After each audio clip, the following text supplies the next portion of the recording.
Dieu nous a visités. Shalom bien-aimés,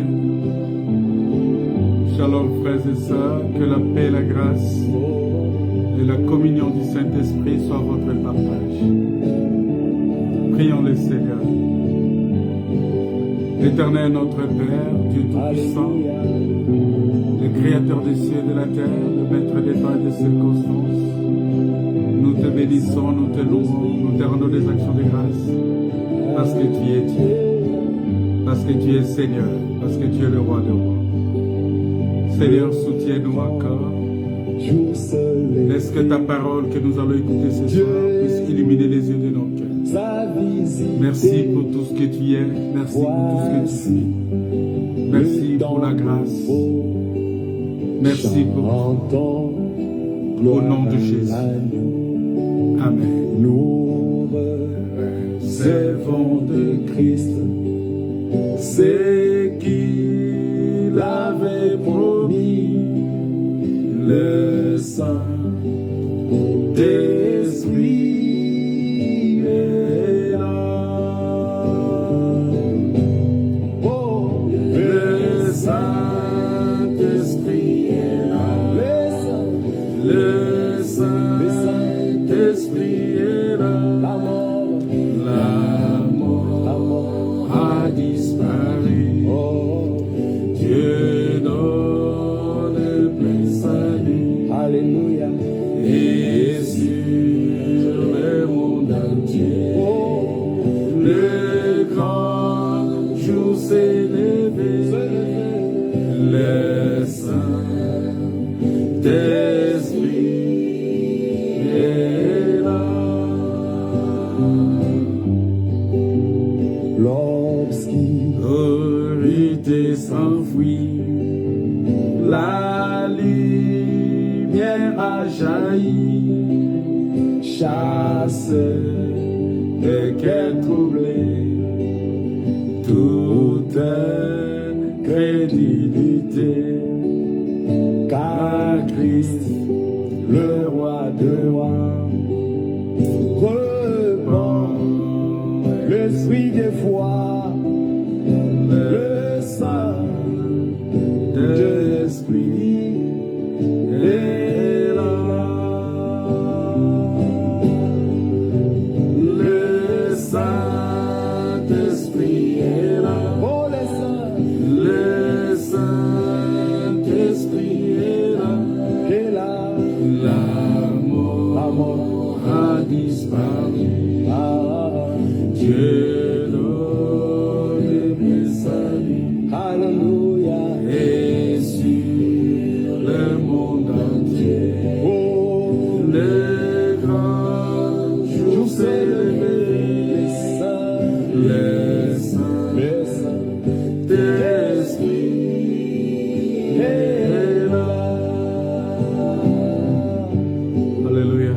Le grand consolateur vient remplir tout le cœur, l'esprit de vérité nous met en liberté. Il ouvre les prisons, répand la guérison, le Saint-Esprit est là. Oh, le Saint-Esprit est là. Le Saint-Esprit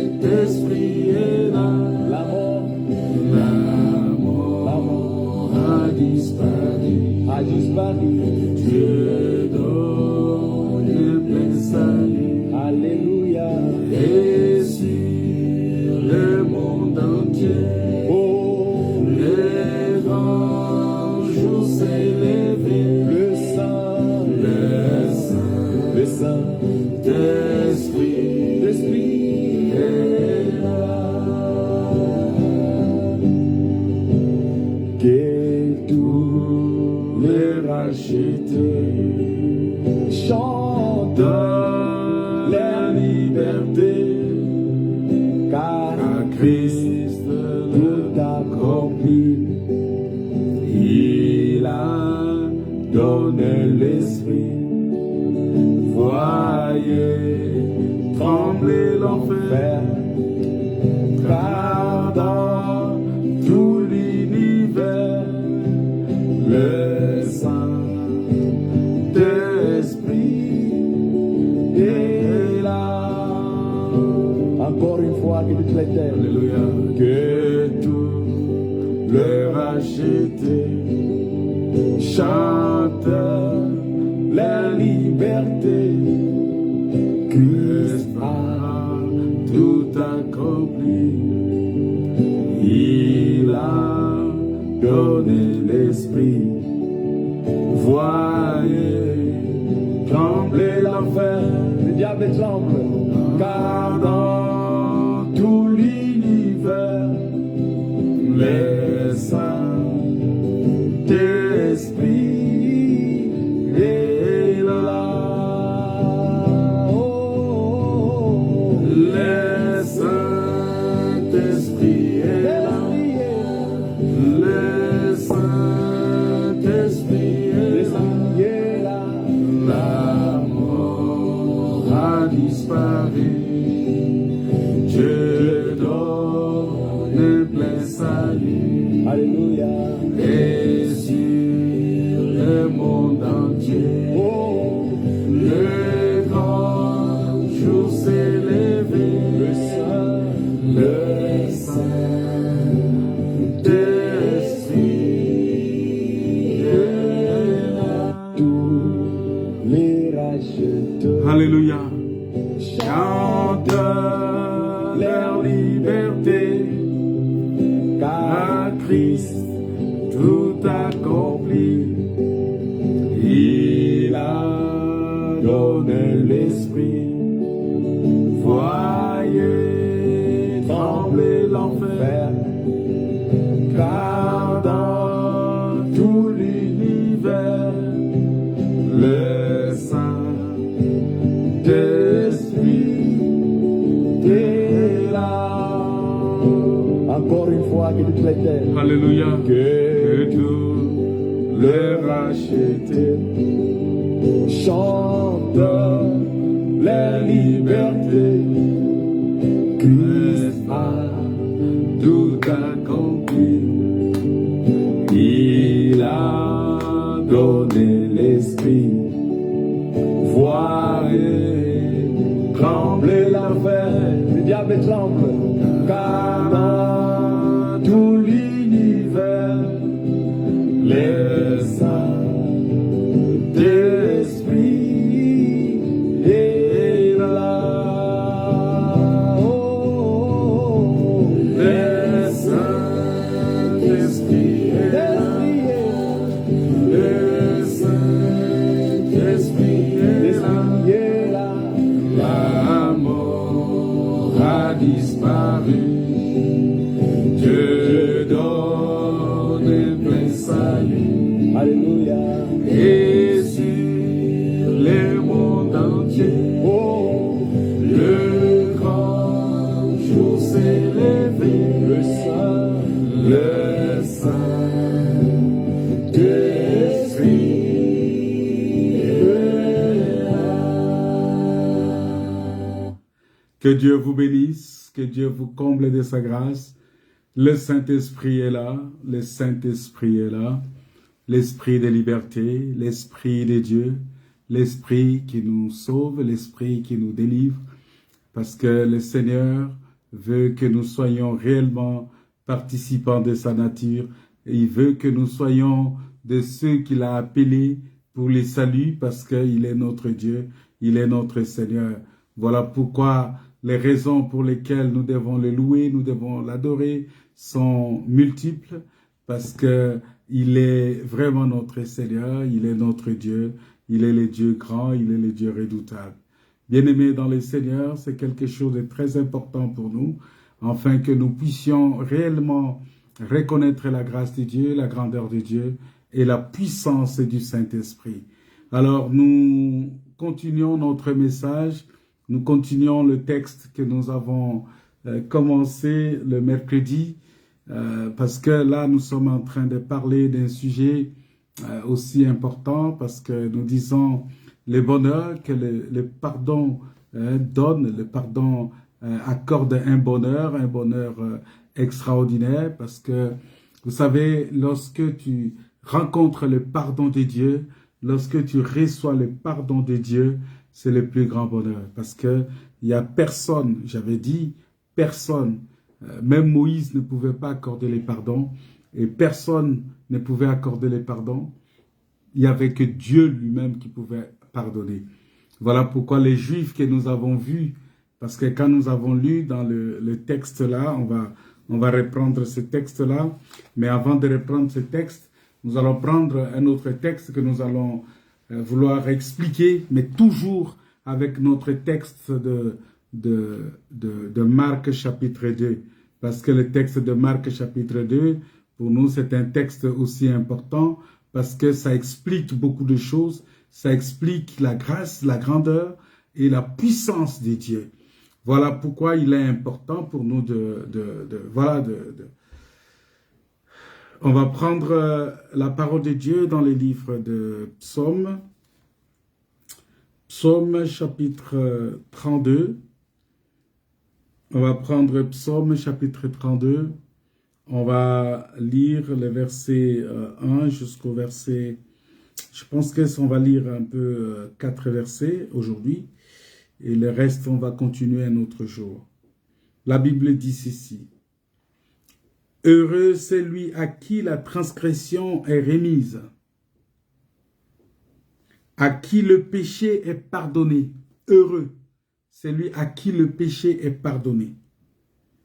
Heureux l'homme à qui l'Éternel n'impute pas l'iniquité et dans l'esprit duquel il n'y a point de fraude.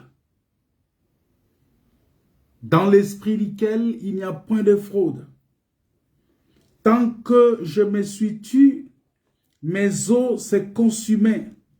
Je gémissais toute la journée, car nuit et jour, ta main s'appesantissait sur moi. Ma vigueur n'était plus que sécheresse, comme celle de l'été. Je t'ai fait connaître mon péché, et je n'ai pas caché mon iniquité. J'ai dit, j'avouerai mes transgressions à l'Éternel, et tu as effacé la peine de mon péché. Que Dieu ajoute la bénédiction à la lecture de sa parole. Là, nous allons prendre encore un deuxième texte dans le livre de Marc, chapitre 2. Le texte que nous avons lu avec vous dans Marc, chapitre 2, le premier verset, on va lire jusqu'au verset 12. Mais bon, on ne va pas lire tout d'un coup, mais on va aller tout doucement avec ce texte-là. Quelques jours après, Jésus revint à Capernaum. On apprit qu'il était à la maison et il s'assembla un si grand nombre de personnes que l'espace devant la porte ne pouvait plus les contenir. Il leur annonçait la parole. Des gens vinrent à lui amenant un paralytique porté par 4 hommes. Comme ils ne pouvaient l'aborder à cause de la foule, ils découvrirent le toit de la maison où il était et ils descendirent par cette ouverture le lit sur lequel le paralytique était couché. Jésus, voyant leur foi, dit au paralytique, « Mon enfant, tes péchés sont pardonnés. » Il y avait là quelques scribes qui étaient assis et qui se disaient au-dedans d'eux, « Mais comment cet homme parle-t-il ainsi? Il blasphème cet homme. Qui peut pardonner les péchés si ce n'est Dieu seul? » Ah! Qui peut pardonner les péchés si ce n'est Dieu seul? C'est-à-dire, les scribes, ils savent que la seule personne qui a autorité, qui a mandat, qui peut pardonner les péchés, c'est Dieu seul. Ça veut dire que la personne qui était devant eux, c'est Dieu. C'est Dieu qui était devant eux. C'est Dieu qui devrait pardonner les péchés. C'est Dieu qui peut pardonner les péchés. Parce qu'il n'y a que lui seul qui peut pardonner les péchés. Pas une autre personne. Jésus ayant aussitôt connu par son esprit. Jésus a connu par son esprit. Donc le Saint-Esprit a parlé, a révélé la pensée du cœur de ces gens. Ce qu'ils pensaient au-dedans d'eux, leur dit, pourquoi avez-vous de telles pensées dans vos cœurs? Lequel est le plus aisé de dire au paralytique, tes péchés sont pardonnés, ou de dire, lève-toi, prends ton lit et marche?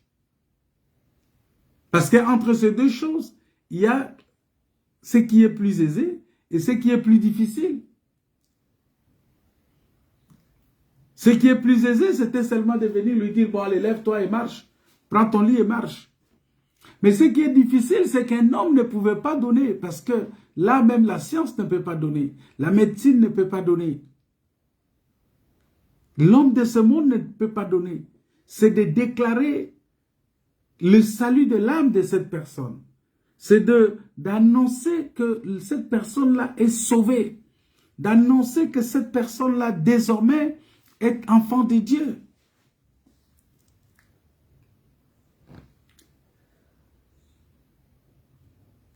Or, afin que vous sachiez que le Fils de l'homme a sur la terre le pouvoir de pardonner les péchés. Ah. Donc nous comprenons que la mission du Fils de l'homme sur la terre, c'était de pardonner les péchés. Il dit, je te l'ordonne, dit-il au paralytique, lève-toi, prends ton lit et va dans ta maison. Et à l'instant, il se leva, prit son lit et sortit en présence de tout le monde, de sorte qu'ils étaient tous dans l'étonnement et glorifiaient Dieu, disant, nous n'avons jamais rien vu de pareil. Ah! Nous n'avons jamais rien vu de pareil. C'est-à-dire que ce qu'ils ont vu, c'était extraordinaire.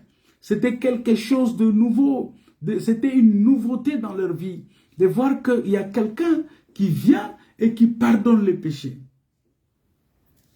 Mais j'aimerais revenir un peu sur quelques aspects avant de continuer, bien-aimés.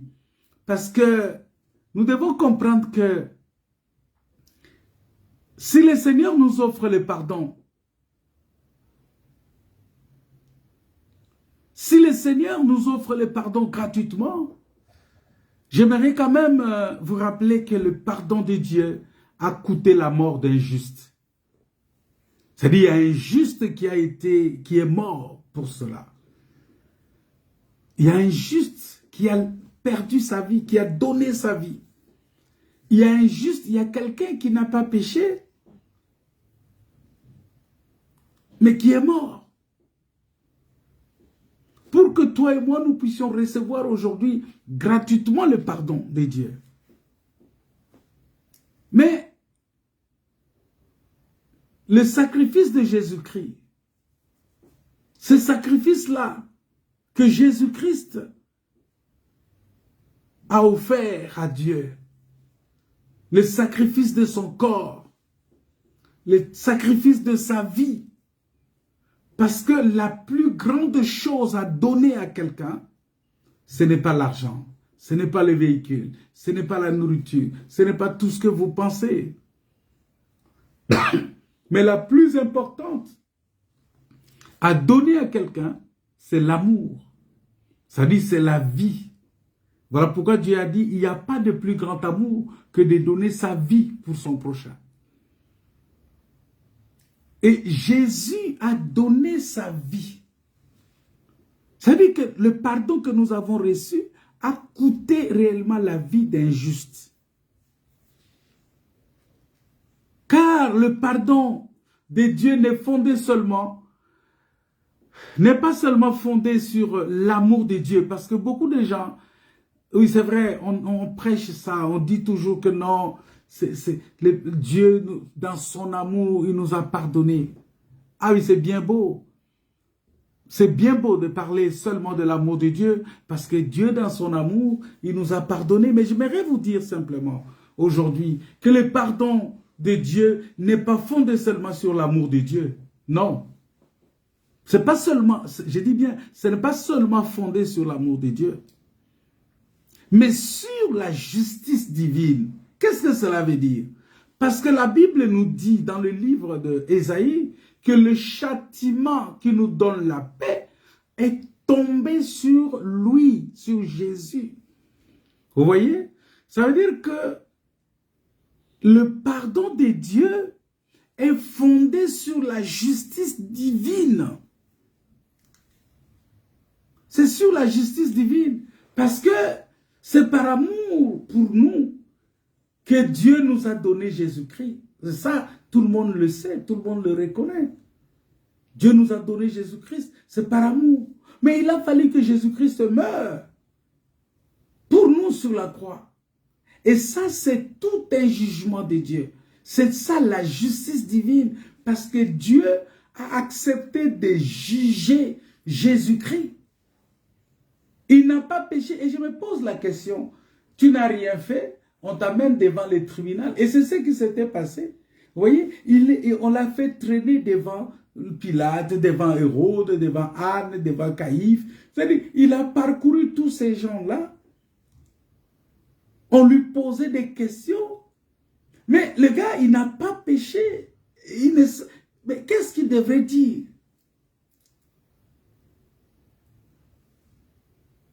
Qu'est-ce qu'il devrait dire? Donc, il n'avait rien à dire que de se présenter comme... Vous voyez, on dit que il est traîné comme une brebis, comme quelqu'un qui ne sait pas parler. Ça, c'est Ésaïe 53. Une brebis qu'on mène à la boucherie, qui ne peut pas parler parce que son sort était déjà scellé par Dieu.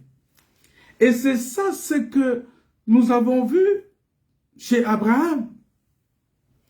Parce que le sort d'Isaac a été scellé par Abraham. Abraham avait déjà pris la décision que bon, écoutez, suite à ce que Dieu m'a dit, j'amène mon fils, je vais le mettre sur l'autel. Abraham a posé la question, Père, voici le bois, voici, mais où est l'animal pour les sacrifices? Son père lui dit, notre Dieu se pourvoira. Et ils sont partis. Et lorsqu'Abraham a pris Isaac, il l'a mis sur l'autel, la Bible ne nous a pas dit que Isaac a réclamé, là, Isaac a parlé, Isaac a revendiqué, ou Isaac a dit, non, non, non, non, papa, non, pas moi, non, tout sauf ça. Non. Isaac est resté soumis, ça préfigurait cet agneau de Dieu qui allait venir, qui devrait apprendre l'obéissance par la souffrance, qui devrait être soumis. Il devrait s'humilier jusqu'à la mort de la croix. Voilà la justice divine. Et cette justice-là, Dieu l'a manifestée en nous. Dieu l'a manifestée en faisant porter la charge de nos péchés à Jésus-Christ. Et Jésus a porté cette charge-là. Il a porté nos péchés sur lui. Parce que Dieu avait dit que l'âme qui pêche, c'est celle qui mourra. Parce que le salaire du péché, c'est la mort. Mais lui, Jésus, quel péché il avait commis pour mériter la mort? Non, ce sont nos péchés qu'il s'est chargé. C'est de nos souffrances, de nos douleurs, de nos maladies qu'il s'est chargé. Ainsi, pour que Dieu puisse nous pardonner, Jésus a accepté d'être jugé à notre place. Lui, il est juste pour les injustes. Vous voyez? Quelle grâce. Lui, il est juste pour les injustes. Il a accepté d'être jugé à notre place. Bien-aimés, si le pardon est gratuit pour nous, oui, parce qu'il est gratuit, le pardon. On ne me dit pas, pour que je reçoive un pardon, il faut que j'amène de moutons, ou il faut que j'amène un animal. Ce n'est pas comme les pasteurs, les prophètes d'aujourd'hui. Quand tu viens les consulter, tu dois d'abord amener une offrande. Non, quand je dois recevoir le pardon de Dieu, je dis bien, si le pardon est gratuit aujourd'hui, pour nous, il ne l'a pas été pour le Seigneur, qui a payé le prix par sa vie. Vous voyez la grâce de Dieu? Il a payé par sa vie. Il a payé le prix par sa vie, notre Seigneur. Il a donné sa vie. Il a accepté. Parce que la Bible dit, s'il n'y a pas de sacrifice, il n'y a pas aussi de pardon. C'est ce qui nous est dit dans les livres de Hébreux chapitre 9, verset 22, où la parole de Dieu nous dit que sans sacrifice, il n'y a pas de pardon.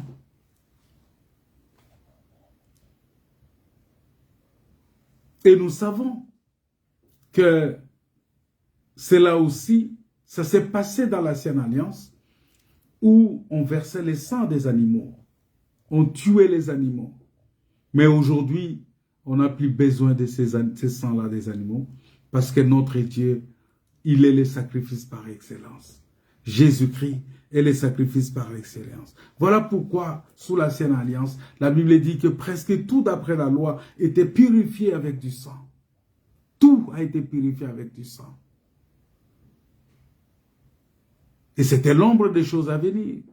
Parce que du sacrifice parfait de Jésus-Christ qui s'est offert une seule fois pour porter le péché de plusieurs. Je suis toujours dans le livre de Hébreux, chapitre 9, verset 28.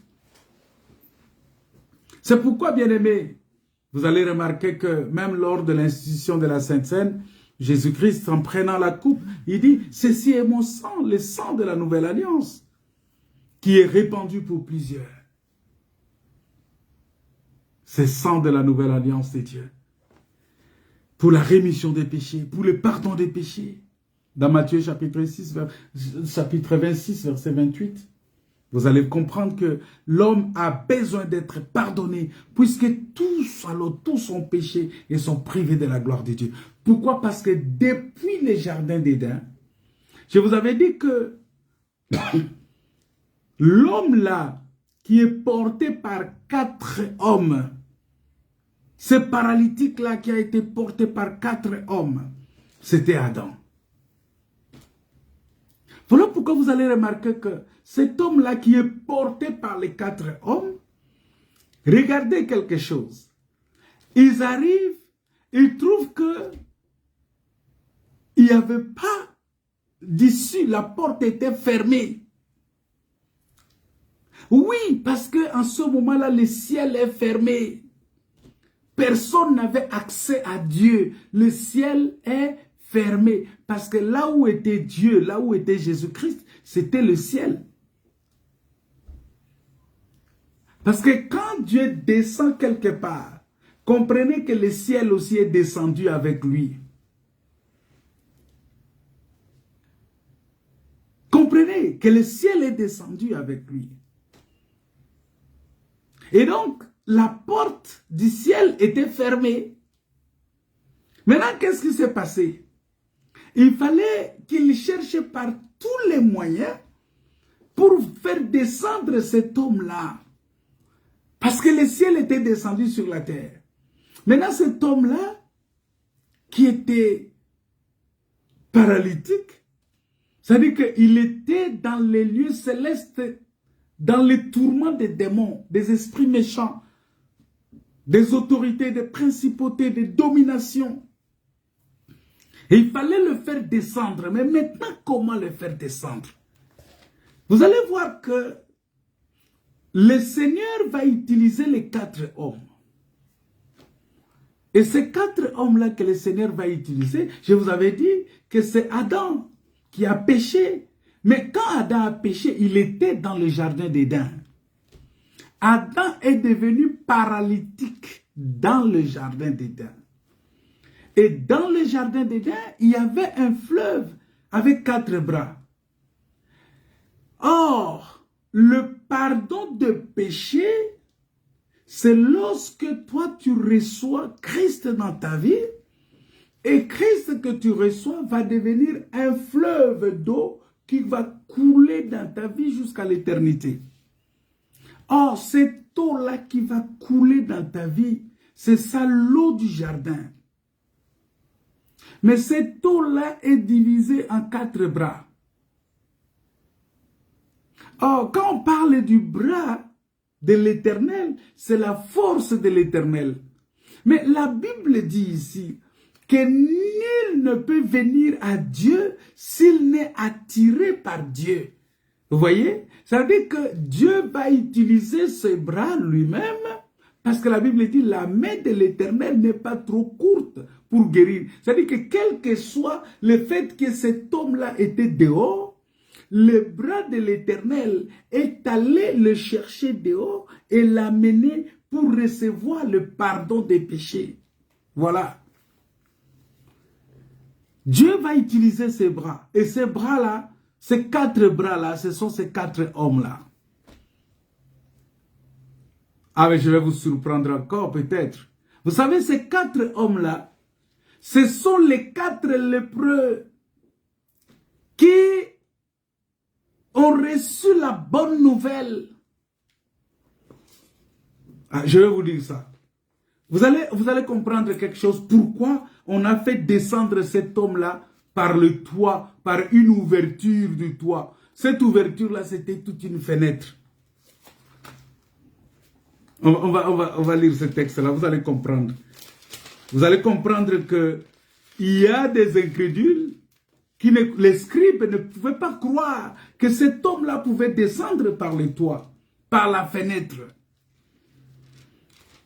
Et regardez, dans le livre de 2 Rois, chapitre 7, la Bible dit ceci.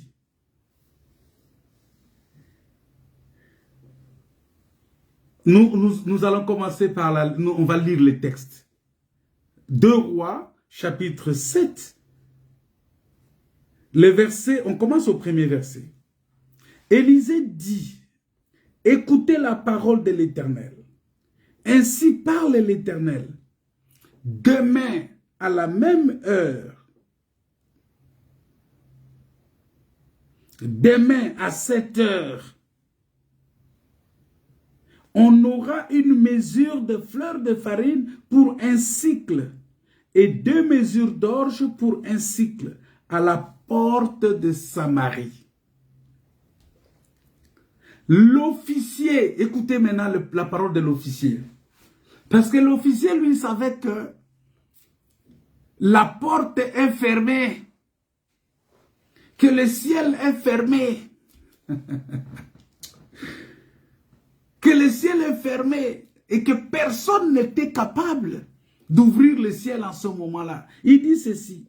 L'officier sur la main duquel s'appuyait le roi répondit à l'homme de Dieu. Quand l'Éternel ferait des fenêtres au ciel,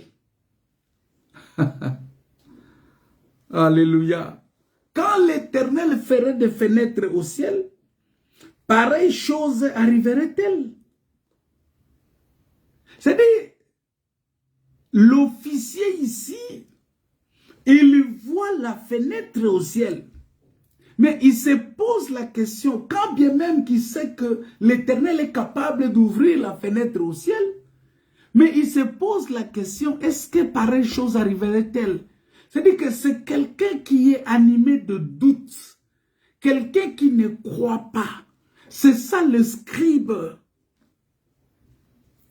Le scribe qui était autour de Jésus, mais qui n'a pas bénéficié de la grâce de Dieu, qui n'a pas reçu le pardon, alors que quelqu'un qui vient de loin, porté par 4 hommes, va recevoir la grâce de Dieu, la bénédiction de Dieu. Alléluia. Cette personne-là, c'est la Samarie, c'est le Samaritain. C'est le Samaritain qui vient de loin.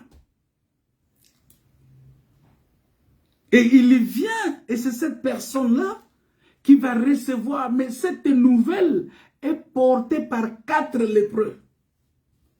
Alléluia.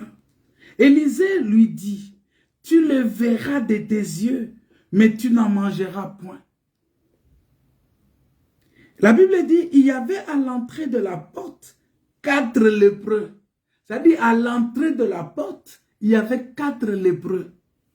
Mais regardez ce que Dieu va faire. Dieu va ouvrir le toit de la maison. Dieu va ouvrir le ciel pour le lépreux. Dieu va ouvrir le ciel pour le lépreux et la nourriture va tomber en abondance. La Bible dit, les lépreux se dirent l'un à l'autre, quoi? Resterons-nous ici jusqu'à ce que nous mourions? Ah, mais les lépreux se sont dit, mais quand bien même que les portes sont fermées, la porte du ciel est fermée, c'est-à-dire si nous restons ici, on va mourir. Alors autant aller, oh bien-aimé, je vais vous dire, c'est Dieu lui-même qui était en train de pousser ces lépreux-là. Parce que nul ne peut venir à Dieu s'il n'est attiré par Dieu. Et nous voyons que ces lépreux-là, ils étaient là, ils se sont dit, non, non, non, on va partir. C'est-à-dire ici, la porte du ciel, la fenêtre du ciel, les écluses des cieux se sont ouvertes pour les lépreux, pour les 4 personnes-là. Ils ont dit, on va partir. Oh bien-aimé, le royaume des cieux appartient aux violents. Le royaume des cieux appartient aux violents. Voilà pourquoi la Bible dit, il faut travailler pour ton salut avec crainte et tremblement. Parce que si tu ne travailles pas pour ton salut, tu n'auras pas le salut. Ça veut dire quoi? Nous avons reçu le salut par la grâce de Dieu, mais nous devons travailler pour ce salut-là avec crainte et tremblement. Comment? En mettant en pratique la parole de Dieu, en nous soumettant à la parole de Dieu, en respectant la doctrine de Jésus-Christ et en suivant la voix du Seigneur, en écoutant ainsi dit le Seigneur. Vous voyez? C'est-à-dire que ces paralytiques-là, ils descendent porté par les 4. C'est-à-dire qu'il était toute une bonne nouvelle. C'est le paralytique qui était... La nouvelle était entrée en lui. C'est lui qui devrait... Parce que c'est lui qui était le miracle ce jour-là. Et c'est lui qui était la bonne nouvelle. Et c'est cette bonne nouvelle-là qui est répandue. Et vous avez vu dans Marc chapitre 2, on dit... On n'a jamais vu pareille situation. C'est-à-dire que c'est quelque chose d'extraordinaire. Les ciels fermés, tout est fermé, tout est bloqué, mais Dieu agit. Nous n'avons jamais rien vu de pareil. Il n'y a que la main de Dieu qui peut faire ça. Voilà pourquoi, bien-aimé, à un certain moment, tu peux être dans une situation aussi difficile, la situation devient compliquée, la situation devient chaotique, bloquée de toutes parts. Tu essayes, tu n'arrives pas. Et tu te dis, mais qu'est-ce que je vais faire? Mais tu n'as rien à faire parce qu'il n'y a que Dieu qui peut faire quelque chose pour toi. Parce que sans Dieu, toi, tu ne peux rien faire. Sans Dieu, tu ne peux rien faire. Il n'y a que Dieu qui peut faire quelque chose pour toi. Tout est bloqué. Voilà pourquoi la Bible dit que le pardon des péchés c'est quelque chose de très important. Parce que le vrai bonheur commence par un retour à Dieu. Par une réconciliation avec Dieu. En faisant la paix avec Dieu. Et en recevant son pardon. La Bible dit, heureux celui à qui la transgression est remise. Ce que nous avons lu dans Psaume chapitre 32. À qui le péché est pardonné. Heureux l'homme à qui l'Éternel n'impute pas l'iniquité et dans l'esprit duquel il n'y a point de fraude. Ici, ce texte ici s'adressait à Adam, mais aussi à Jésus-Christ. Parce que dans son esprit, il n'existe pas de fraude. Mais comment pouvons-nous recevoir le pardon de Dieu et que devons-nous faire? Bien-aimés, c'est ce que nous montre David dans le verset suivant quand nous lisons hein, dans le livre de Psaume 32. Vous allez voir que tant que je me suis tu, il dit, tant que je me suis tu, mes os se consumaient. Je gémissais toute la journée. Toute la journée dont on parle ici, c'est depuis Adam. Parce que quand on parle de toute la journée, sachez que c'est depuis Adam. Adam est chassé du jardin et toute la journée, jusqu'au soir, parce que Jésus, il est l'offrande du soir. Toute la journée.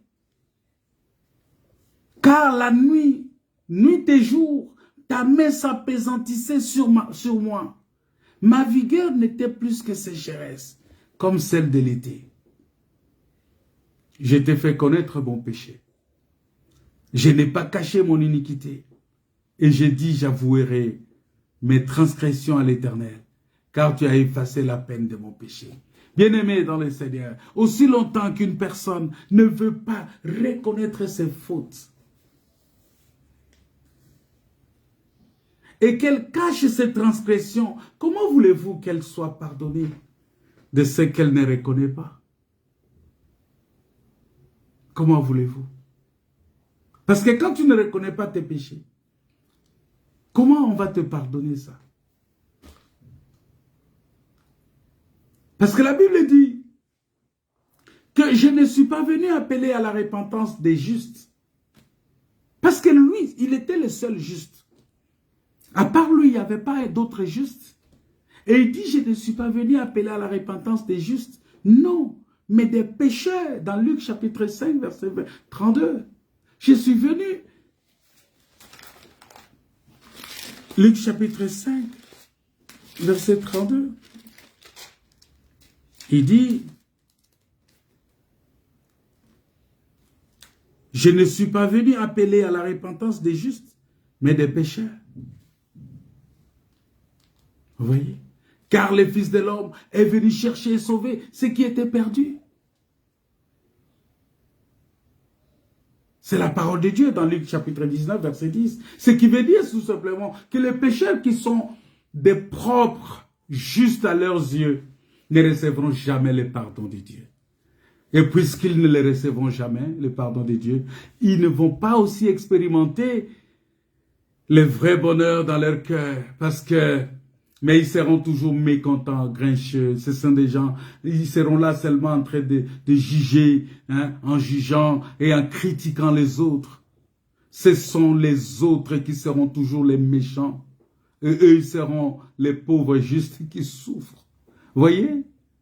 Il y a des gens qui n'ont pas le temps de se regarder eux-mêmes, qui n'ont pas le temps de reconnaître leurs propres fautes. Non, pour eux, la faute, c'est les autres. La faute, c'est les autres. Quand ça ne marche pas, ah, mais c'est pas mon travail, c'est le travail de l'autre. Ah, quand ça ne marche pas, c'est l'autre qui devrait faire. Ah, quand ça ne marche pas, non. Il y a des gens dans ce monde qui sont faits comme ça, qui n'assument rien. Il ne sait pas assumer quelque chose, il ne sait pas reconnaître qu'il a tort quelque part. ou c'est lui qui a mal fait, ou c'est lui, c'est de sa faute. Non, il y a des gens qui sont comme ça. Ils sont blinded, ils sont comme ça.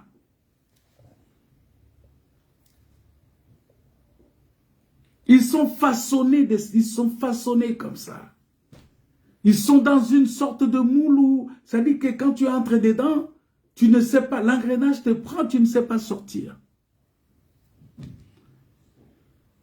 Ils ne reconnaissent jamais leur tort. Ils sont là tout simplement à dire, mais écoutez, c'est pas moi, ce sont les autres qui seront toujours, les méchants, eux, ils seront toujours, et leur prière sera comme celle du pharisien qui dit, vous savez, il y a un pharisien dans la Bible qui a prié et dit, oh Dieu, je te rends grâce de ce que je ne suis pas comme le reste des hommes qui sont ravisseurs, injustes, adultères, ou même comme ce pauvre bougre qui est là-bas, plus loin.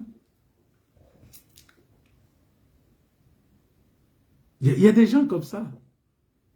C'est-à-dire que lui, la faute, c'est toujours les autres. Et il est là pour rappeler la faute sur les autres, tout le temps. Mais savez-vous, de ces deux qui s'étaient là en train de prier, qui est celui qui était rentré chez lui pardonné? C'est le pauvre bougre. C'est lui qui est rentré, il était pardonné, qui avait reconnu son besoin spirituel, et il s'était repenti, il a compris qu'il ne méritait pas. Et la Bible dit que Dieu l'a pardonné. La Bible dit, dans 1 Jean chapitre 1, verset 8, que si nous disons que nous n'avons pas de péché, nous nous séduisons nous-mêmes. Et la vérité n'est point à nous. C'est ainsi que beaucoup ont de problèmes relationnels, parce qu'ils disent que la faute se trouve toujours chez l'autre. Ils ont toujours des problèmes relationnels. Mais jamais de leur côté. Vous savez, je vais vous dire encore, c'est comme quand Dieu a appelé Adam. Quand Dieu a appelé Adam et dans le jardin d'Éden, et en lui disant, mais Adam, où es-tu? Parce que en ce moment-là, Adam était rentré dans l'errance. Le ciel était automatique, parce que quand Adam a péché, le ciel était automatiquement fermé sur Adam. Adam ne pouvait plus comprendre qu'est-ce qui s'est passé. La situation était devenue intenable pour lui, au point qu'il a pris fuite. Il est allé se cacher parce qu'il savait où aller. Il était devenu vraiment bouleversé, perdu. Mais lorsque Dieu dit, Adam, où es-tu? Pourquoi te caches-tu? Aurais-tu mangé l'arbre dont je t'avais défendu de manger? Mais écoutez la réponse d'Adam. Adam a répondu, ah Seigneur, c'est la femme que tu as mise auprès de moi. Vous voyez, c'est-à-dire il rejette la faute sur Dieu. Oui, mais Adam avait raison de remettre la faute sur Dieu parce que Adam voulait seulement que les châtiments qui lui donnent la paix tombent sur Dieu. Ce qu'Adam avait fait dans la révélation, c'était une bonne chose parce que Dieu devrait porter le péché de l'homme. C'était l'ombre des choses à venir. Vous voyez? Dieu voulait annoncer que le temps viendra où je descendrai moi-même pour porter le péché de l'homme. Et je vais justifier l'homme à ce moment-là. C'est dans Genèse chapitre 3, verset 12. Quand vous lisez ces récits-là, bien aimé, c'est fantastique, c'est extraordinaire. Vous allez voir comment l'homme se justifie devant Dieu. L'homme dit à Dieu, mais c'est la femme que tu m'as donnée. Et je pense qu'à partir de ce jour-là, Dieu s'est repenti. Il dit, bon, écoutez, comme c'est moi qui t'ai donné la femme, et que la femme t'a entraîné dans cette chose, maintenant, l'homme, je ne vais plus te donner la femme. Je vais amener 5, 3, 4 femmes. Et toi-même, tu vas regarder, tu vas faire ton choix. Voilà pourquoi aujourd'hui, c'est toi-même qui dois faire ton choix. Mais je te conseille de faire le choix avec le Seigneur. Qu'est-ce que Dieu fait? Il a amené la parole. Il a mis la parole. Il a donné tous les critères des bonnes femmes dans la parole. Comment trouver une bonne femme? Il a enseigné ça dans la parole. Maintenant, c'est à toi, libre à toi de décider maintenant de quelle femme tu dois prendre. Pour que demain, tu ne pleures pas. Voilà pourquoi le pasteur ne peut pas donner la femme à quelqu'un. Il ne faut jamais cet esprit-là des commissionnaires des femmes-là. Il faut arrêter, mes frères. Les frères qui font des commissions pour des femmes, les jours où ça va barder, c'est toi qui seras responsable. Il faut faire très attention d'être commissionnaire des femmes. Parce que vous allez comprendre qu'à ce moment-là, tu ne diras plus que, oh Dieu, la femme que tu... Non, tu diras, Seigneur, pardonne-moi parce que je fais les choix, mais les choix, ce qui m'a guidé, c'était les sentiments de la chair, c'était le désir de la chair. Tu ne rejetteras plus les défauts sur l'autre. Mais dans la révélation, je dis bien, la réponse d'Adam était une réponse correcte. Parce que vous n'allez pas voir que Dieu a condamné cette réponse-là. Pourquoi? Parce que Dieu savait que c'est de sa responsabilité de prendre le péché de l'homme sur lui. Parce que si Adam n'avait pas répondu comme ça, Ésaïe 53 n'allait pas être écrit. Vous voyez, vous savez pourquoi Ésaïe 53 a été écrit? Parce que Adam avait déjà donné la réponse. Il a dit, Seigneur, la femme que tu m'as donnée, c'est-à-dire le châtiment qui doit me donner la paix, est tombé sur toi, Dieu. Ah, Dieu devrait porter la charge ce jour-là. Voilà pourquoi Dieu a accepté de venir porter la charge, porter l'iniquité, porter les péchés de l'homme, porter la souffrance de l'homme, porter l'indignité de l'homme, porter toutes sortes de... Tout ce qui a été fait par l'homme, Dieu vient porter ça. Il vient décharger l'homme de la condamnation qu'il devrait subir. Et regardez, dans la condamnation, Dieu va dire que la terre sera maudite à cause de toi. Dieu n'a pas maudit l'homme, non. Dieu a rejeté la malédiction de l'homme sur la terre. Cette terre-là, c'était la préfiguration de Christ, la véritable terre qui a porté des épines et des ronces. C'est Jésus-Christ qui est venu porter la couronne d'épines sur la croix. Vous voyez, c'est lui, cette véritable terre-là. Il a porté la couronne d'épines sur la tête. Et ça dit que quand on regarde la terre, on voit les épines, on voit les ronces, on dit, ah, voilà la terre qui doit porter la malédiction, sur qui la malédiction a été portée. Parce que cet homme-là, c'est lui qui est venu réellement pour sauver l'homme. Et voilà pourquoi tous, et remarquez, les gens, peut-être que tu ne comprends pas pourquoi Jésus a dit, Père, pardonne-leur, car ils ne savent pas ce qu'ils font.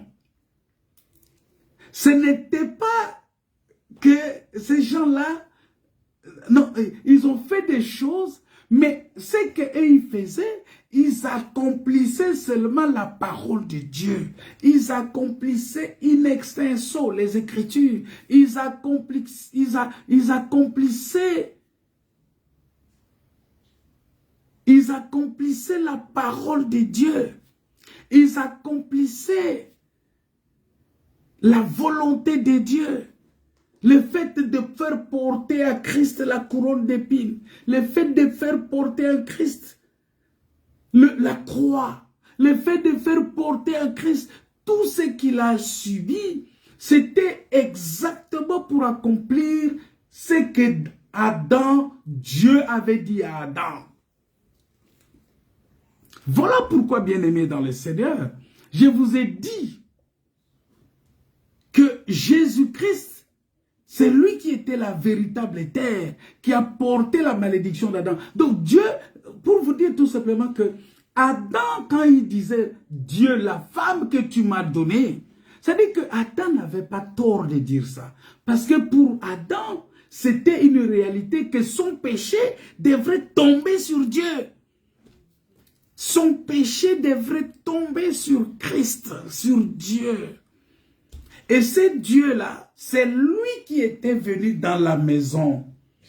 Et quand il est arrivé dans la maison, la Bible dit qu'il était entouré des scribes. Il était là dans la maison. Et les scribes ont dit que qui peut pardonner si ce n'est Dieu? Vous voyez? Ça veut dire que les scribes ont compris que c'est Dieu qui était là. Lui, au nom duquel Adam s'est défendu là-bas, c'est lui qui est là. Parce que si ce n'est pas Dieu, qui peut dire que tes péchés te sont pardonnés? C'est-à-dire, qui peut ôter les péchés? Qui peut enlever les péchés? Qui peut ne pas condamner?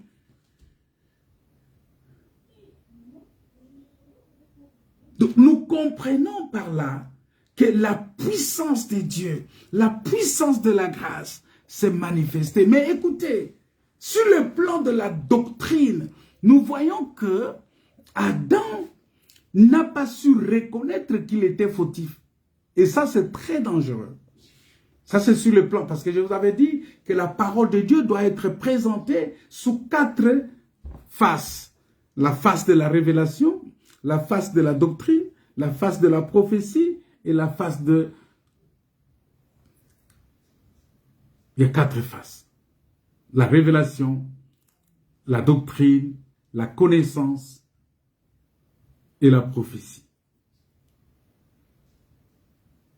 Et donc, sur le plan de la doctrine, Adam est comme ces pharisiens-là qui va dire, mais Seigneur, je ne suis pas comme l'autre là. C'est-à-dire qu'il ne reconnaît pas son péché. C'est l'autre le fautif. Et il y a des gens comme ça. Il y a des gens comme ça que eux, ils voient que c'est l'autre qui est fautif. C'est l'autre.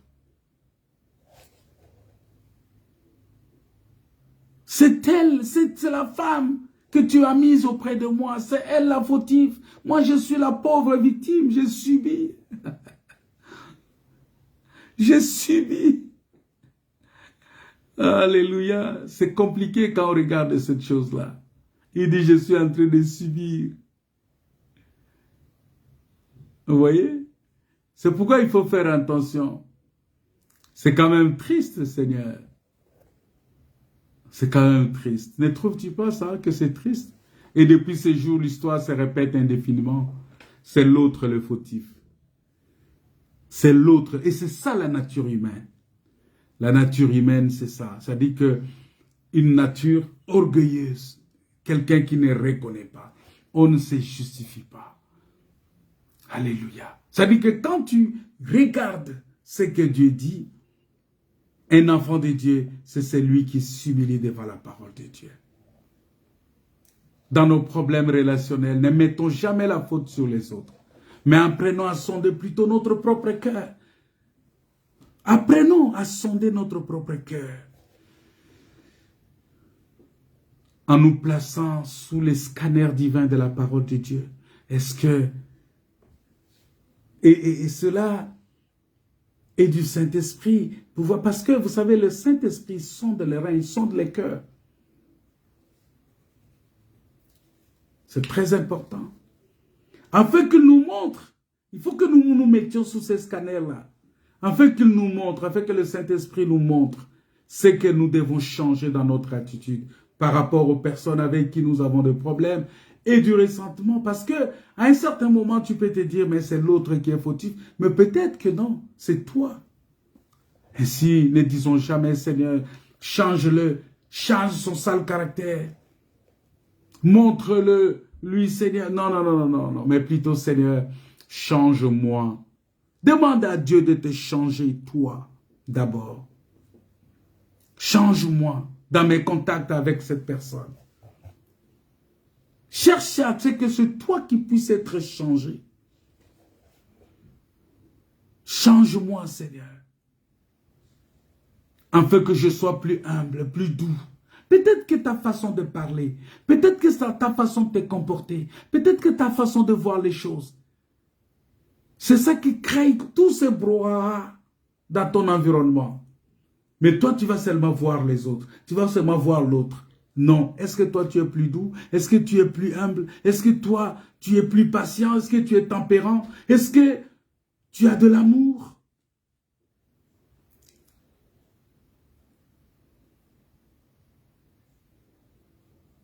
Et c'est ça, c'est ça ce qui est très important, parce que c'est ce qui veut dire finalement, je dois comprendre que, non Seigneur, je pense qu'en moi, il y a encore beaucoup de choses à confesser, de l'orgueil, de l'impatience, de l'intempérance, de la violence, de la critique, un manque de douceur. Je suis peut-être un hypocrite, de la fausseté, du mensonge, de l'impureté. Peut-être c'est moi le problème, Seigneur. C'est moi le problème. N'est-il pas dit que quiconque prononce le nom du Seigneur, qu'il s'éloigne de l'iniquité, selon 2 Timothée chapitre 2, verset 19. Voilà pourquoi le plus important, bien-aimé, c'est d'accepter de s'humilier devant Dieu. Et vous avez vu que ces 4 lépreux-là, je vous ai parlé de ces 4 lépreux, qui ont apporté la bonne nouvelle. Mais ils étaient déjà, c'est-à-dire que rejetés. C'était déjà rejeté. Les 4 lépreux-là parlent de Christ. C'est ça, le fleuve-là qui sort du jardin, ces 4 lépreux-là. Parce que Christ a été rejeté. Ésaïe 53 nous montre ça clairement. Il était rejeté. Il était rejeté. Ils étaient rejetés. Ils n'étaient pas comptés. Mais ce sont eux qui vont apporter la bonne nouvelle, la délivrance. La Bible dit que même quand ils vont marcher, la Bible dit le bruit de leurs pas. Voilà pourquoi un homme qui s'humilie devant Dieu, sa prière, c'est toute une arme lourde qui tombe dans le camp de l'ennemi. Ta prière est une arme lourde. Bien-aimé dans le Seigneur, quiconque prononce le nom du Seigneur, qu'il s'éloigne de l'iniquité.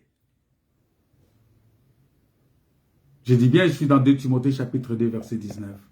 Maintenant, comment pouvons-nous recevoir le pardon de Dieu qui libère, qui guérit et qui procure le bonheur? Certainement pas en cachant nos transgressions. Non, ce n'est pas certainement pas en cachant nos fautes. Car celui qui les cache ne prospérera jamais. Il n'avancera jamais dans sa vie spirituelle. Mais par contre, celui qui les avoue et les délaisse obtient miséricorde. Nous dit la parole de Dieu. Il dit, je t'ai fait, c'est comme ça dans Psaume 32. Il dit, je t'ai fait connaître mon péché, dit David au verset 5. Il dit, je t'ai fait connaître mon péché. Je n'ai pas caché mon iniquité. J'ai dit, j'avouerai mes transgressions à l'Éternel. Et tu as effacé la peine de mon péché. Vous voyez? Tu as effacé la peine de mon péché. Le Saint-Esprit est là pour éclairer la parole de Dieu dans notre cœur. Parce que quand tu reçois la parole de Dieu, et cette parole-là, tu ne la reçois pas sous l'onction du Saint-Esprit, cette parole-là ne sera pas éclairée dans ton cœur. Ça va devenir comme un simple roman ou un simple discours d'un politicien que tu as entendu. Mais lorsque le Saint-Esprit, tu as le Saint-Esprit va éclairer. C'est ça ce qu'on appelle la révélation. La révélation de ta parole m'éclaire. C'est ça la révélation. Et les gens pensent que la révélation c'est comme, tu vois, il y a des gens qui est là, oh, alléluia, alléluia. Non, c'est pas ça. La révélation, c'est le Saint-Esprit. Tu reçois le Saint-Esprit et le Saint-Esprit éclaire la parole dans ton cœur. Il éclaire la parole de Dieu dans ton cœur, dans ta conscience, afin de mettre toutes choses en lumière. Parce qu'il est là pour nous convaincre à ce qui concerne le péché. Il est là pour nous convaincre à ce qui concerne la justice et le jugement. Non pas les voisins, non pas l'autre, mais nous-mêmes d'abord. C'est-à-dire la parole de Dieu qui sort. Il y a des gens dans des églises, quand on prêche la parole de Dieu, il dit « Amen, pasteur, Amen, Amen ». C'est Amen là qu'il dit, c'est un Amen qui s'adresse à une autre personne. Parce qu'il sait que cette parole qu'on a prêchée là, ça touche peut-être son mari. Tu vas voir les sœurs, la femme qui va dire « Amen, pasteur, Amen ». Parce qu'il sait que cette parole a touché son mari. Il y a des maris aussi, quand on prêche la parole de Dieu, il sait que ça a touché sa femme. Il va dire, Amen, pasteur, Amen. Donc, il ne dit pas Amen pour lui-même. Il ne dit pas Amen pour sa vie. Mais tu ne fais rien, frère. Tu es juste comme un supporter de football au stade. Vous voyez, les supporters de football, il ne fait rien pour lui-même. Il est là seulement pour applaudir les autres, pour acclamer pour les autres. Il y a beaucoup de supporters comme ça. Des gens qui viennent en supporter des pasteurs, en supporter, il dit, ah, Amen, prêche pasteur, alléluia, pasteur, parle, daddy, papa, parle, oh, prêche, oh, prophétie. Non, parce que lui, il n'est pas concerné par cette parole-là. Mais regardez, les prophètes, qu'est-ce qu'ils disaient? La parole de l'Éternel me fut adressée. La parole de Dieu me fut adressée. C'est-à-dire qu'il faut que la parole de Dieu te soit adressée. Pas l'autre. C'est pourquoi, bien-aimés, laissons-nous juger par le Seigneur. Moi, j'aime que quand la parole de Dieu sorte, que la parole de Dieu me juge. Quand la parole de Dieu est vivante et efficace, selon Hébreux chapitre 4, versets 12 à 13. La Bible dit, la parole de Dieu, elle est vivante et efficace, plus tranchante qu'une épée à deux tranchants. Pénétrante jusqu'à partager l'âme et l'esprit, jointure et moelle, elle juge les sentiments et les pensées du cœur. Voilà, Jésus, au milieu des scribes, il a jugé la pensée de leur cœur. Parce qu'ils se sont dit, mais qui est cet homme qui peut pardonner les péchés? Mais la seule personne qui pouvait juger la pensée de leur cœur, qui pouvait lire dans leurs pensées, oh bien-aimé, voilà pourquoi il faut que Dieu nous dote de la puissance et des dons du Saint-Esprit, les dons de discernement. Et une fois, frère, que la lumière divine pénètre dans notre cœur, il nous est alors possible de voir les impuretés et les saletés qui s'y trouvent. Encore, et comme David a dit, de les confesser au Seigneur en lui demandant pardon. Parce que si la lumière du Saint-Esprit n'a pas encore pénétré en toi, tu ne sauras pas voir le péché qui est en toi. Voilà pourquoi il y a certaines personnes, quand ils commettent quelque chose, il est normal pour lui. Mais lorsque quelqu'un a le Saint-Esprit, il commet un péché, le Saint-Esprit va commencer par lui parler. La Bible dit, si nous confessons nos péchés, il est fidèle et juste pour nous les pardonner et pour nous purifier de toute iniquité. Car le sang de Jésus, son Fils, nous purifie de tout péché. 1 Jean, chapitre 1, verset 7 et verset 9. Voilà la parole de Dieu. Que tout homme pieux te prie au temps convenable. C'est ça ce que David a dit au verset 6. Que tout homme pieux te prie au temps convenable. Quand est-ce que le temps convenable? La Bible nous montre. Il y a des gens qui pensent que le temps convenable, c'est quand il est heureux. Quand il a reçu ce qu'il voulait. C'est pour lui le temps convenable, non. Le temps convenable, ce n'est pas demain, mais aujourd'hui. Aujourd'hui, est-il dit, si vous entendez ma voix, n'endurcissez pas vos cœurs. Car au temps favorable, j'étais exaucé. Au jour du salut, j'étais secouru. Voici maintenant le temps convenable. Voici maintenant le jour du salut. Ça, c'est dans 2 Corinthiens, chapitre 6, verset 2. C'est maintenant le temps convenable. C'est maintenant le jour du salut. Que tout homme pieux te prie au temps convenable. Le temps convenable, c'est maintenant. C'est aujourd'hui que le Seigneur aimerait vous accorder son pardon. Son salut, sa délivrance, en remettant à demain ce que Dieu nous demande de faire aujourd'hui, c'est négliger son salut, bien-aimé. C'est totalement négliger son salut. Voilà pourquoi nous devons faire extrêmement attention. C'est refuser. Il ne faut pas qu'on refuse la grâce de Dieu. Il ne faut pas qu'on... Parce qu'en le refusant, l'homme se place automatiquement sous la condamnation. Vous voyez? C'est-à-dire que si ces hommes-là, si le paralytique avait dit que non, je ne peux pas descendre par la fenêtre, mais il devait savoir que l'officier du roi avait déjà dit que quand le Seigneur va ouvrir la fenêtre, de telles choses ne peuvent pas arriver. Mais oui, quand Dieu a ouvert la fenêtre, l'homme est descendu sur le lit. On l'a fait descendre sur le lit. Et quand Jésus l'a vu d'abord sur le lit, qui est la parole de Dieu, et les gens qui l'ont descendu, ce n'était pas 5, ce n'était pas 10, ce n'était pas 8, mais c'était 4. Ah, Dieu dit non, non, non, non. Ici, les lépreux doivent rapporter la bonne nouvelle. Alléluia. Et la bonne nouvelle est annoncée aux pauvres. Voilà pourquoi, bien-aimés dans le Seigneur, nous devons faire extrêmement attention. La Bible dit que Dieu n'a pas envoyé son Fils dans le monde pour qu'il juge le monde, mais pour que le monde soit sauvé par lui. Dans Jean chapitre 3, je pense, Jean 3, verset 17, je pense. Verset 16 à 17.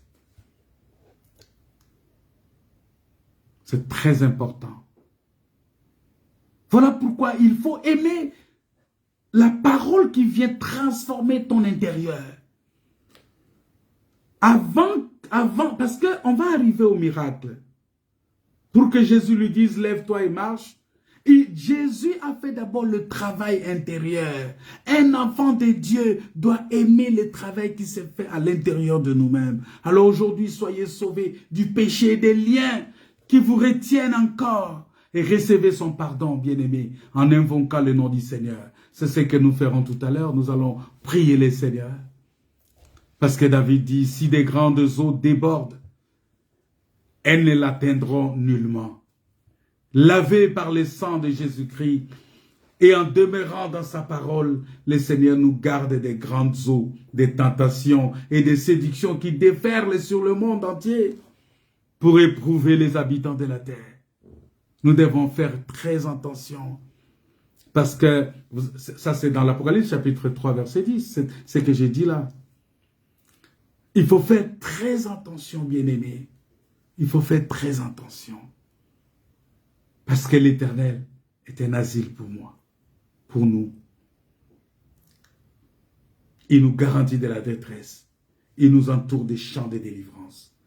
Le plus important pour toi, c'est recevoir le pardon. Parce que le pardon, c'est le salut, c'est la guérison, c'est le bonheur de l'âme, c'est le bonheur intérieur.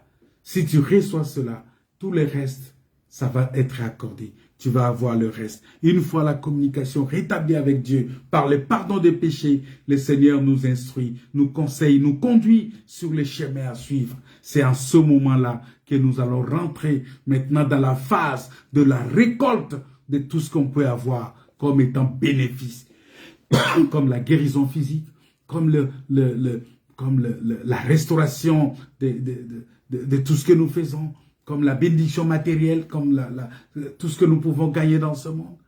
Mais nous devons d'abord commencer par rétablir la communion avec Dieu, par le pardon des péchés. C'est très important, bien-aimés, parce que le pardon procure le bonheur, le pardon procure la guérison, le pardon procure la délivrance. Nous ne serons alors plus comme des mulets sans intelligence, qu'il faut constamment tenir à bride.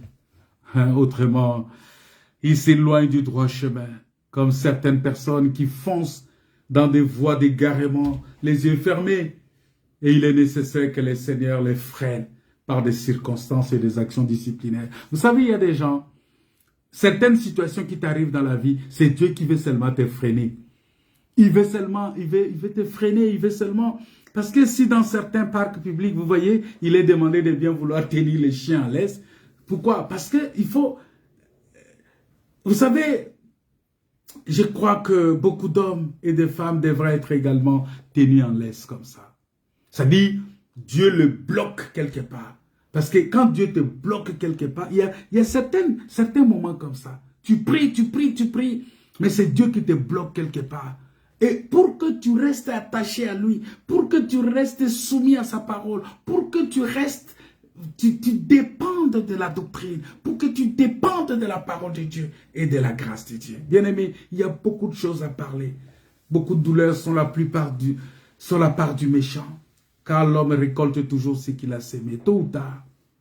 Mais celui qui se confie à l'Éternel est environné de sa grâce. Bien-aimés dans le Seigneur, il est important pour nous.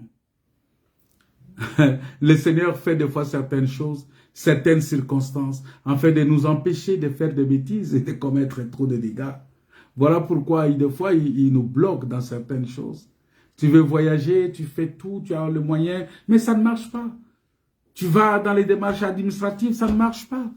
Tu vas dans le travail, ça ne marche pas. Non, mais des fois, c'est le Seigneur qui te bloque. Il dit non, non, non, non. Pour éviter que tu ne fasses pas trop de dégâts. Que Dieu vous bénisse. On va prier le Seigneur. Le pardon est nécessaire. Et quand nous sommes pardonnés, nous devons aussi pardonner à ceux qui nous ont offensés. C'est très important. C'est très important pour nous lorsque nous recevons le pardon de Dieu. Lorsque nous recevons le pardon de Dieu, le salut de Dieu par la grâce, nous devons nous recommander à la grâce de Dieu pour que le Saint-Esprit nous prenne en charge. Et sortir de cet esprit-là, de toujours rejeter la faute sur l'autre, de toujours rejeter que non, c'est l'autre qui a fait, c'est pas moi, c'est non. Tu dois d'abord être conscient, convaincu que Dieu veut ton salut. Que la parole que tu écoutes soit pour toi, pas pour une autre personne. On n'est pas dans un stade de football où il faut faire des passes. Il y a des gens, quand ils reçoivent la parole, au lieu de garder ça pour lui-même, il fait la passe à une autre personne. Il dit, donc son amen, c'est un amen pour l'autre. Ce n'est pas un amen pour lui-même. Il fait une passe. Vous voyez? C'est des joueurs de football. C'est des gens qui aiment trop le football. Il aime faire des passes. Il fait la passe à l'autre. Hein? Il dit, amen, pasteur, amen, amen. Mais ce amen-là, c'est juste une passe de football qu'il fait. Ce n'est pas pour lui-même. Ce n'est pas pour son salut. Mais encaisse d'abord, reçois la parole pour toi. Pour toi, pour toi, pour toi. Pour moi, Seigneur. Alléluia. L'Esprit est là. La mort a disparu. Je dors. Répands-toi, bien-aimé. Recommande ton sort à l'Éternel. Mets en lui ta conscience et il agira. Il est ton Dieu. Aujourd'hui, c'est une journée de bonnes nouvelles pour toi. Que Christ est venu pour te pardonner, pour t'accorder le pardon. Il est important que tu puisses recevoir ce pardon-là. Le pardon de Dieu. Pour que nous puissions recevoir le pardon, cela a coûté la mort d'un juste.